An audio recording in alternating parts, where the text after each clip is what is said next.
The Galaxy Note 8 was deemed one of the best smartphones of 2017, but how does it hold up almost a year later? Well, let's find out. What's going on? My name is Tay, and today we're talking about the Note 8 and how it fares 10 months later in 2018. Other than a few hiccups every now and then, the Galaxy Note 8 is just as smooth as it was when I first got it. Samsung phones are notorious for being stuttery and laggy after long-term use, but I can say that just isn't the case with this phone. I can swipe through apps, screens, and settings with very little to no stutter or lag.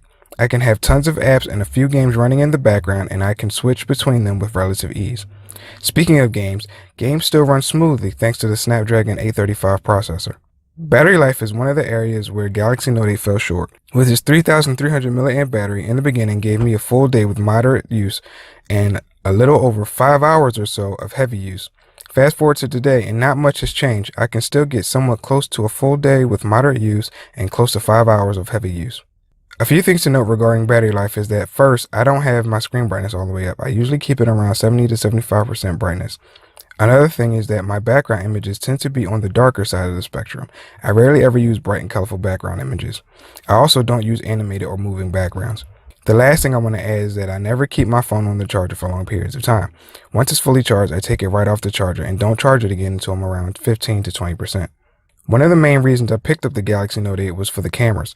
The dual 12 megapixel cameras are excellent for taking photos. Pictures are colorful and sharp. While not the best, the Galaxy Note 8 does okay in low light situations. The live focus mode is great for when you want that nice bokeh effect with your pictures, and being able to adjust the background blur before or after you take the shot is also an added bonus. The Note 8's 8 megapixel front-facing camera is also good at taking nice pictures. While I'm not a fan of taking selfies, my kids are, and they use the camera as well as the different selfie features quite a lot. Video on the Note 8 is great with tons of recording options like recording slow-mo and hyperlapse. The rear cameras can record up to 1080p 60, or you can record 4K video at 30 frames per second with image stabilization. The front-facing cameras can record up to 1440p and has image stabilization as well. One of the standout features of the Note 8 is the Note Pen. While there are not a lot of people that use it, I actually find it extremely useful when editing pictures, and it's almost a must-have for me. Now, for a few things I don't like about the Note 8. First is Bixby. More specifically, the Bixby button. Now, personally, I don't have a problem with Bixby, but that crappy button has to go. It's terribly placed, and I found myself hitting the button, constantly interrupting videos I may be watching on YouTube or getting in the way while I'm composing a photo. When it comes to the Bixby button, it's best to just disable it and forget about it.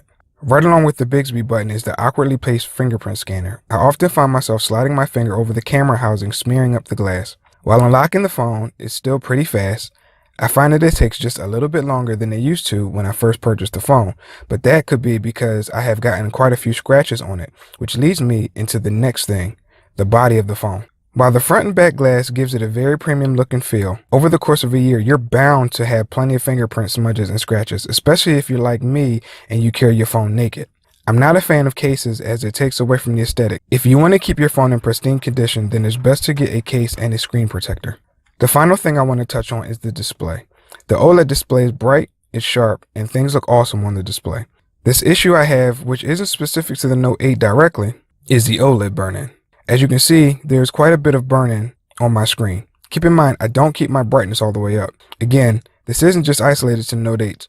I've had this problem happen on my S7 Edge, and it was reported happening to other phones as well. While it doesn't ruin the experience for me, it is an annoyance and something to pay attention to if you keep your phone screen on for long periods of time. Overall, my experience with the Note 8 is a pretty good one. Even though the Note 9 is right around the corner, I think I'll be sticking with my Note 8 a little while longer. Do you have a Galaxy Note 8? What's your experience been like? Leave a comment down below. Also, if you're interested in picking one up for yourself, you can find them on some websites for as low as $500. I'll leave links in the description box below. That's it for this video. If you found this video useful, please consider liking and subscribing for more content. Thanks for watching, and I'll catch you on the next one.